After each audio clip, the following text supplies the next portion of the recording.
Bonsoir à tous et à toutes. Merci beaucoup pour cette présentation.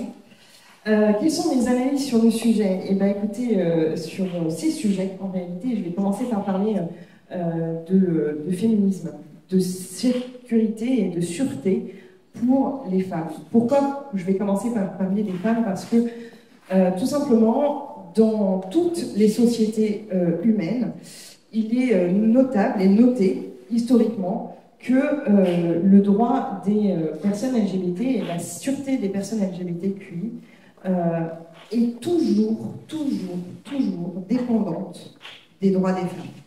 Tant que les droits des femmes et que la sûreté des femmes n'est pas assurée, les droits des personnes LGBTQI et leur sûreté n'avancent pas non plus.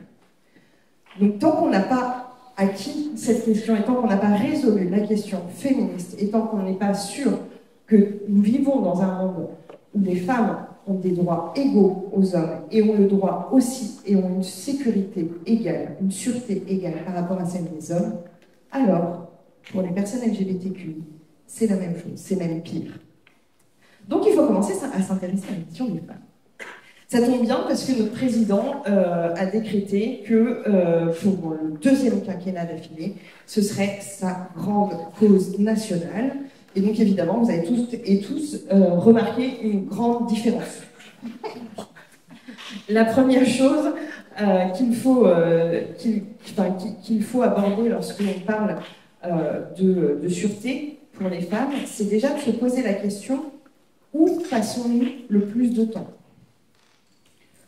Nous passons le plus de temps dans nos foyers, au travail, dans les déplacements pour se rendre au travail depuis le foyer et inversement, et dans les villes où nous résidons et travaillons. C'est donc là que nous espérons avoir le plus de sûreté. Et pourtant, c'est bien au domicile, dans nos foyers, que nous avons le plus de risques d'être victimes de violences. C'est d'ailleurs dans nos foyers, derrière les portes closes, qu'il y a le plus de risques pour les enfants, pour les femmes, d'être victimes de violences. Et là, Ségolène Royal pourra dire ce qu'elle veut, on ne va pas pouvoir mettre un flic derrière chaque porte, c'est pas possible, d'ailleurs c'est pas souhaitable. Au contraire, il va falloir qu'on travaille les choses différemment. Il va falloir qu'on propose déjà d'entendre les victimes. Malheureusement, c'est déjà trop tard. Les agressions ont déjà eu lieu lorsqu'on écoute les victimes, mais c'est déjà un premier pas. Aujourd'hui, on a 85 000 personnes enregistrées comme victimes de violences, notamment sexistes et sexuelles. 85 000 personnes en 2022. Et ce sont les chiffres du gouvernement. Donc je vous laisse imaginer combien ne sont pas comptés. 85 000 personnes, parmi elles, seuls 12% vont aller porter plainte. Est-ce que vous avez une petite idée du nombre de plaintes qui aboutissent pour ces victimes de viol, d'agression sexuelle? 2%? 10%? Non, c'est moins que ça. C'est moins de 1%. C'est 0,6% des plaintes qui aboutissent à une condamnation. Donc on parle d'un nombre assez faramineux, 85 000 personnes, seulement 12% qui vont porter plainte et moins de 1% de condamnation à la fin. Ça n'aide absolument pas, évidemment, à avoir confiance en notre système judiciaire, puisque si on porte plainte, manifestement, il ne se passe rien au bout. Et c'est clairement pas en ayant un ministre de la Justice, lui-même accusé de viol et d'agression sexuelle, qui a admis d'ailleurs avoir eu des comportements problématiques, mais manifestement, ça n'a donné l'idée à personne de poursuivre et d'aller jusqu'au bout de ces plaintes. Non, les plaintes ont été classées sans suite, malheureusement, comme dans un très grand nombre de cas. Ce système, il est clairement lié à un patriarcat, faut nommer les choses, hein. C'est un système de domination, un système qui est entretenu et dans lequel chacun et chacune participe.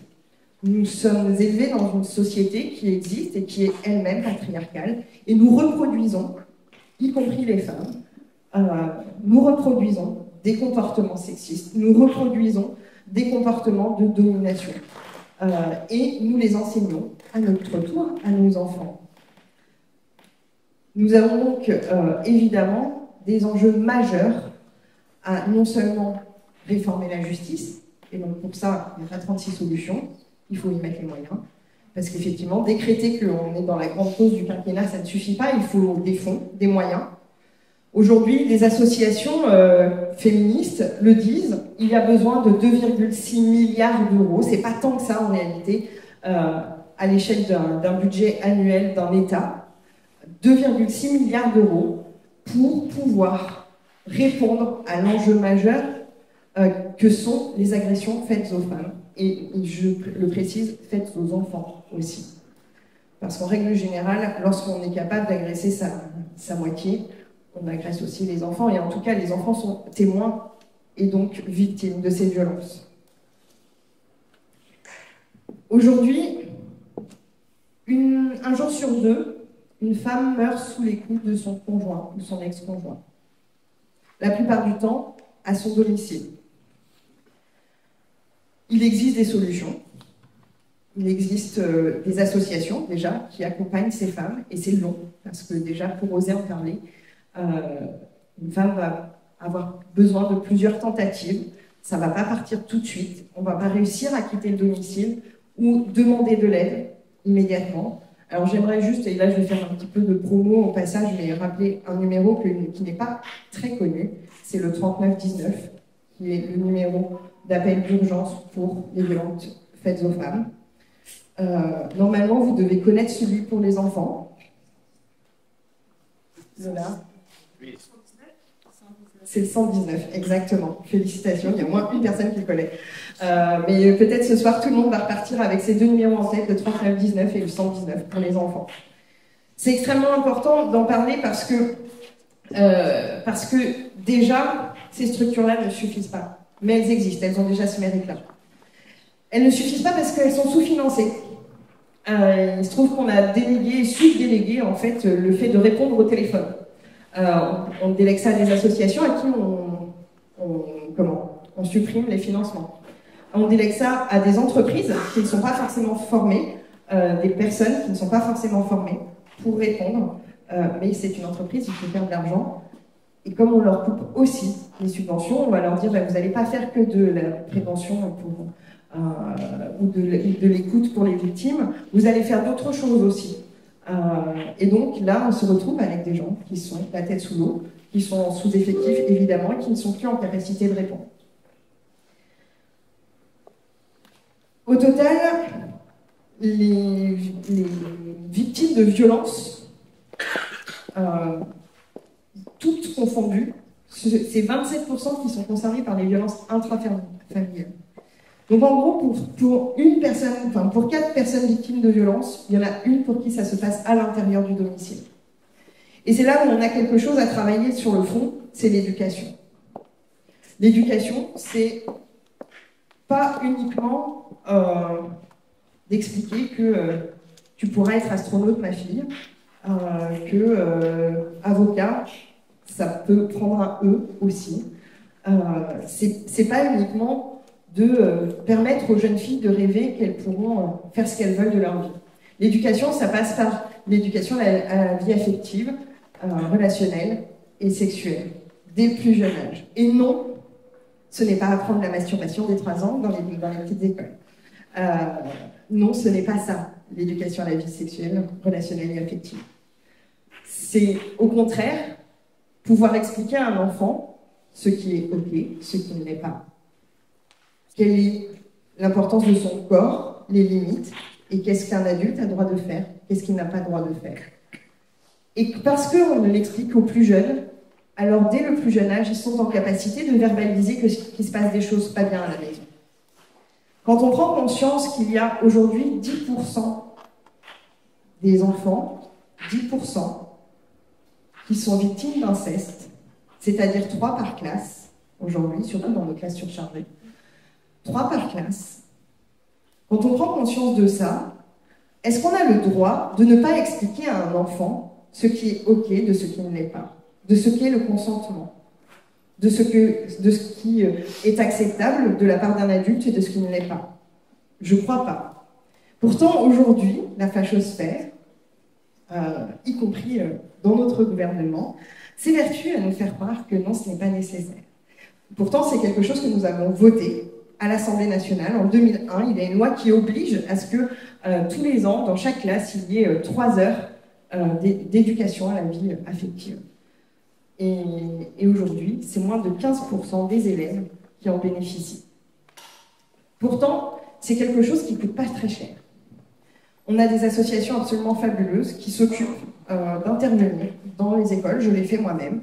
Je sais qu'on a ce soir des représentants et des représentantes de NOSIC qui le font encore au quotidien. Ça fait partie de leurs activités. Mais il y a plein d'autres associations qui permettent d'intervenir dans les écoles pour expliquer ça aux enfants.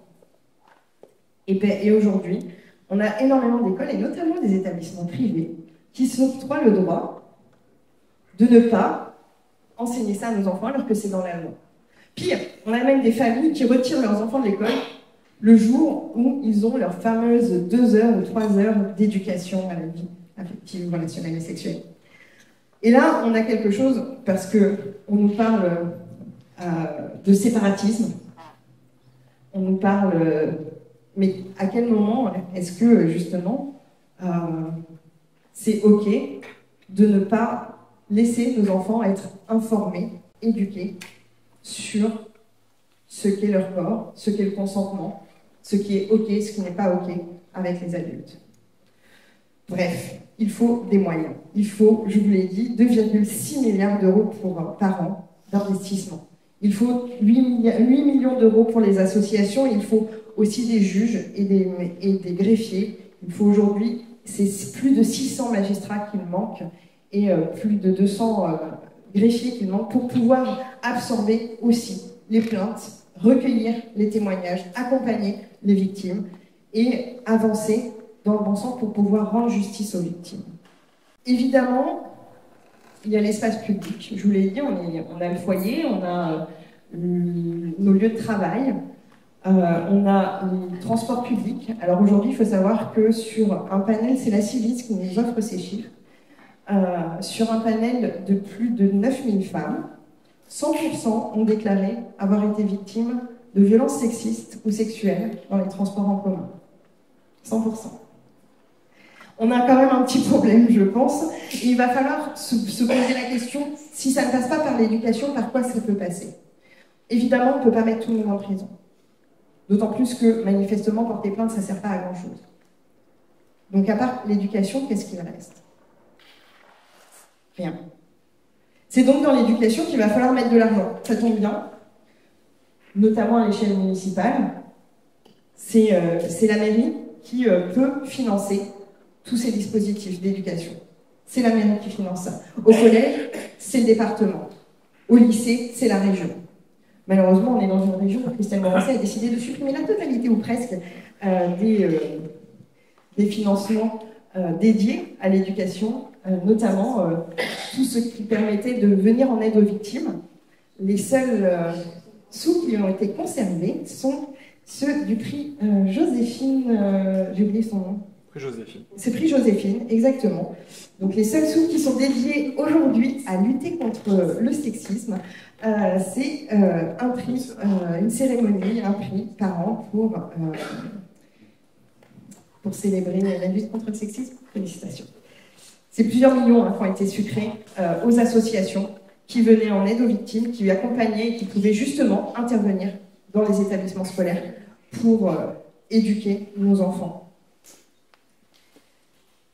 On a évidemment d'autres échelles, à l'échelle législative, travailler, œuvrer à ce que les choses évoluent. On a par exemple en 2018 prévu un allongement de 10 ans pour le délai de prescription contre les crimes sexuels commis sur les enfants.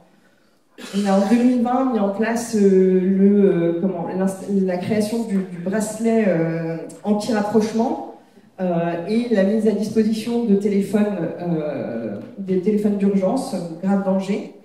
Le problème, c'est qu'il n'y en a pas assez. Et encore une fois, c'est toujours une histoire de financement. C'est juste, on n'a pas acheté assez de téléphones pour pouvoir répondre à l'intégralité des demandes des familles qui ont besoin de ces dispositifs pour pouvoir justement alerter les services de sécurité. On a d'autres avancées, évidemment. En 2023, nous avons voté l'aide universelle d'urgence pour les victimes de violences conjugales.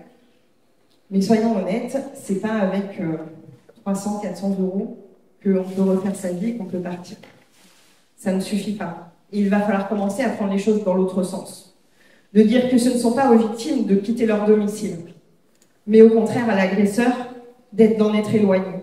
On a des superbes exemples qui se mettent en place, notamment en Espagne, et pourtant c'est un pays qui a une réputation en termes de sexisme que nous n'avons pas à leur envier. Et pourtant, effectivement, lorsqu'on commence à voir les choses dans l'autre sens, de dire pour protéger les victimes, il faut éloigner les agresseurs et non pas les laisser à leur domicile, ne pas les laisser dans leur confort, dire que celui qui doit partir, c'est celui qui agresse. Déjà, ça nous coûte moins cher. Ensuite, c'est bien moins compliqué pour se réparer avec les enfants, leur proposer une autre vie. Et je pense que déjà, à notre échelle, nous sommes en capacité de proposer ce genre de choses. Nous avons la chance, effectivement, à Nantes, d'avoir un dispositif qui s'appelle Citadelle, qui accueille des familles, des femmes, des enfants qui sont victimes de violences. Et quoi qu'il arrive, quoi que l'on fasse, même si on rajoute encore et encore de l'argent, ce ne sera jamais suffisant. Il n'y aura jamais assez de place pour pouvoir accueillir l'intégralité des victimes. Alors il faut réfléchir les choses dans l'autre sens. Prévoir non pas des hôtels qui vont accueillir temporairement les victimes, mais permettre d'éloigner les agresseurs. C'est une proposition, je laisserai effectivement les collectifs citoyens s'en saisir ou non. Mais en tout cas, ce qu'on peut prévoir, c'est de renforcer effectivement l'accueil des victimes, notamment dans les commissariats.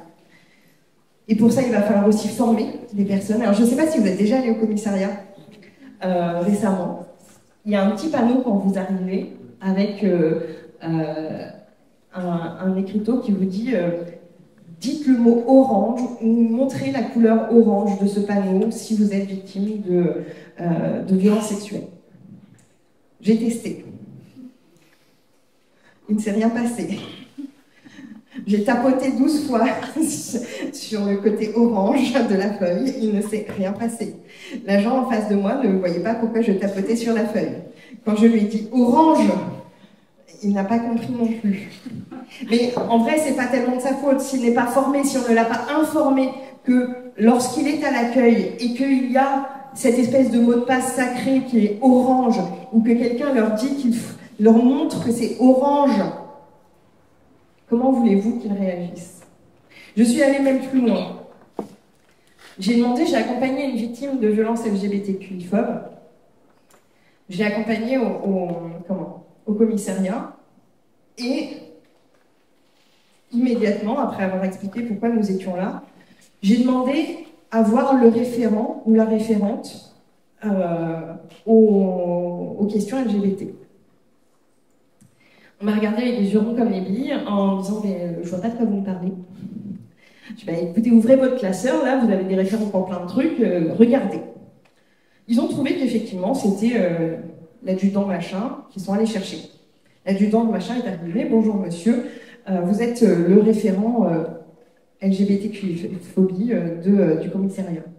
Et là il m'a regardé, il me dit excusez-moi mais ça veut dire quoi? Et comment lui en vouloir en fait? Comment lui en vouloir? Cette personne n'y peut rien, son nom a été inscrit sur une liste par ses supérieurs. Et alors que lorsque l'on vote des choses à l'Assemblée nationale, qu'on se dit oui c'est très bien, on vient de dire qu'il fallait un référent dans chaque commissariat pour les violences sexistes et sexuelles, pour les violences à caractère pédophile, pour les violences LGBTQI-phobes. Ok, très bien. Et derrière, il se passe quoi? Eh bien oui, on a désigné des référents sans leur demander leur avis, sans les former, sans les informer. Et du coup, personne n'est au courant qu'ils ont un référent. Et les référents eux-mêmes ne sont pas formés, informés de pourquoi est-ce qu'on les a nommés et quel est leur rôle spécifique.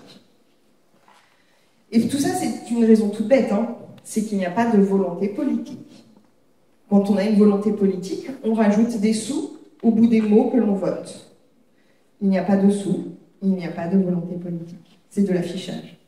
Et là, ça me ramène à une autre loi qui a été votée, celle d'Aurore Berger, qui était, alors j'ai le nom exact de la loi, je vais essayer de vous la retrouver, qui est une loi qui vise à améliorer, je l'ai perdu, dommage, améliorer la prise en charge des victimes de violences sexistes et sexuelles. Très bien, super. Et ben on a juste rallongé le délai de prescription pendant lesquels les victimes peuvent aller porter plainte. C'est tout. Il n'y a pas eu de financement supplémentaire, il n'y a pas eu d'éducation supplémentaire ajoutée, il n'y a pas eu de volonté politique au bout des mots. Et en fait, c'est ça qu'il faut absolument qu'on arrive à éviter. De mettre des mots, de ne pas mettre d'action au bout.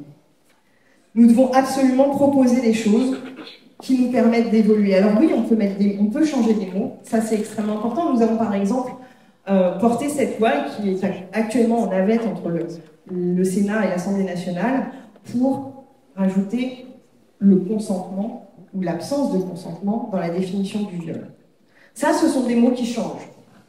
Ce sont des mots que nous devons tous et toutes apprendre à prononcer. Est-ce que c'est OK pour toi? Est-ce que tu es d'accord? Est-ce que tu es consentant? Est-ce que tu es consentante? Ça, ce sont des mots qui changent parce que ça ne coûte rien à part de l'éducation. Donc évidemment, des sous dans l'éducation. Par contre, quand on parle de volonté politique, de changer des choses, il faut aller au-delà.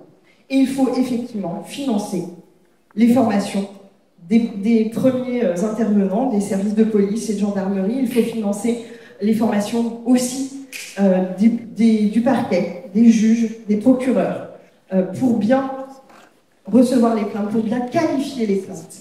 Parce que combien de plaintes sont mal qualifiées? Et là, je pense vraiment au sens très large, que ce soit pour les délits, les crimes racistes, les délits, les crimes islamophobes, antisémites, LGBTQI-phobes, sexistes. Il existe aujourd'hui des lois qui nous permettent de verrouiller et de faire des sanctions supplémentaires lorsque on est dans ce cadre-là. Et pourtant, on ne les utilise pas. Je crois qu'il faut que j'accélère, c'est ça? Ouais. Désolée. Donc, très rapidement, pour aller dans l'idée de savoir qu'est-ce qu'on peut faire, nous devons former tous les agents aux questions de sexisme, de LGBT-phobie, de racisme et en réalité de toutes les discriminations qui nous traversent. Il faut aussi permettre aux enfants d'être éduqués pour ça, mettre de l'argent, réduire la taille des classes et permettre aux enseignants d'avoir le temps d'être formés eux-mêmes pour pouvoir former à leur tour les enfants. Il faut financer les associations, notamment le planning familial, les associations de lutte contre toutes les formes de discrimination et arrêter de déléguer les services publics systématiquement aux associations. Les services publics doivent être assurés par l'État, par des gens qui sont formés et qui sont payés pour pouvoir les assurer. Je vais rendre la parole parce que je crois vraiment que je suis arrivée un peu trop loin. Mais voilà un petit peu mon analyse et j'espère que ça permettra d'alimenter les réflexions des citoyennes et des citoyens qui vont participer à l'écriture du programme.